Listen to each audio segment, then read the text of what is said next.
Hey music fans, Plastic Eric here, Plastic Soundwave Cult, here for another amazing edition of Collection Connection. The game is just an excuse to talk about music.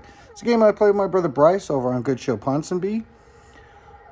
Every Monday, I show an album, and then he relates to that album or finds a connection with that album and connects it to an album in his collection. And then he does that on Thursday, and then on Monday again, I'll find a connection to that album, and so on and so forth. And we've been just doing this chain for a while here. And you guys get to guess what the connection is.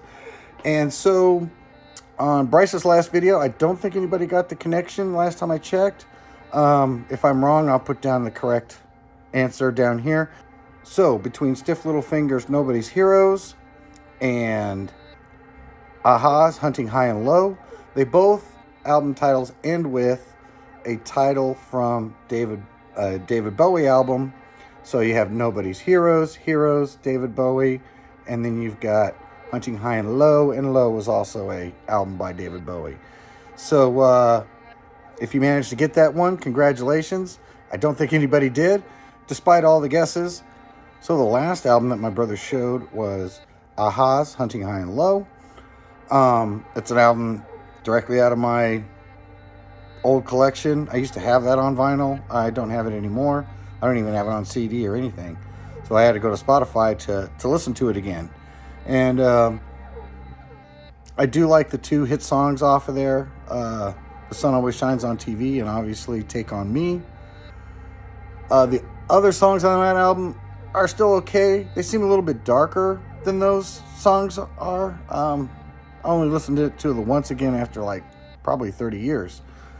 And overall, I found it was pretty good. I think those guys live in England now. I don't even know if they still live in Norway. And I think they're still all the original members in that band too. And I think they still tour. So fantastic. So let's find out what I connected that album to.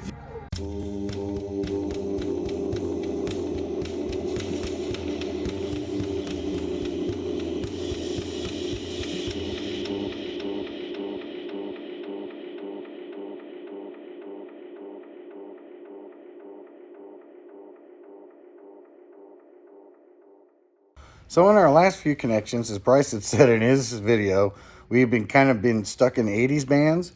And I tried not to do that with this one, try to get out of the 80s, but I couldn't do it. And I kept it a very simple connection. And that connection is The Jam, The Gift. Unlike Aha, who had their first album in 1985, this is the last album of The Jam. Recorded in 1992 or released in 1992. Pretty good fucking album. Of course, it's got A Town Called Malice on it. But the songs I really enjoy on here are Happy Together, Ghosts, Carnations is a good one. And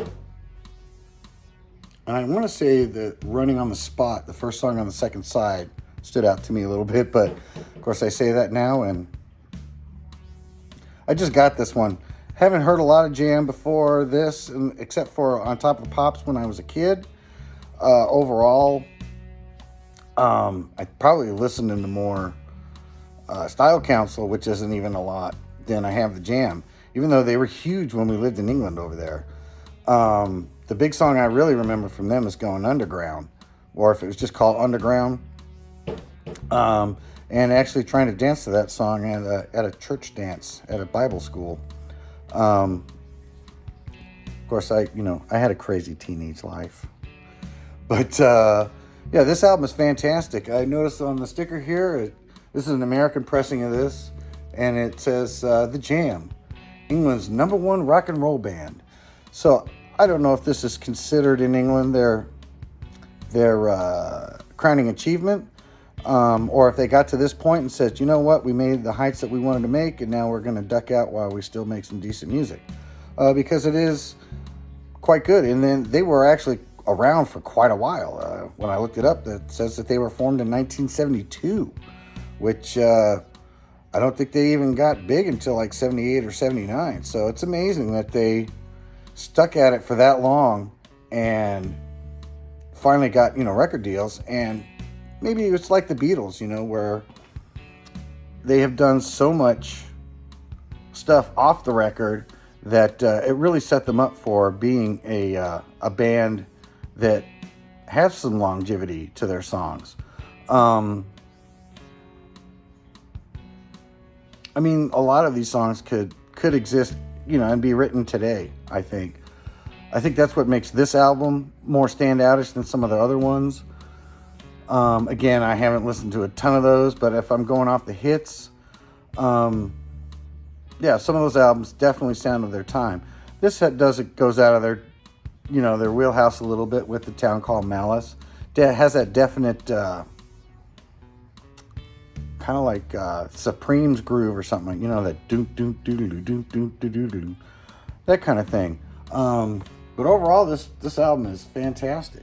I might have to get some more of the Jam as I go along here. But I saw this one, and I know that Bryce's wife is a big fan of the Jam, and so I thought this would be interesting. And I just got this album fairly recently when I went to Philly, which has already been a month ago, and I still haven't made it through all those records. But I think with that, I think I'm going to go ahead and shut this one down. It's starting to get a little bit long. This is the only channel that, even if you watch it at 2x speed, it's too long. So, can you figure out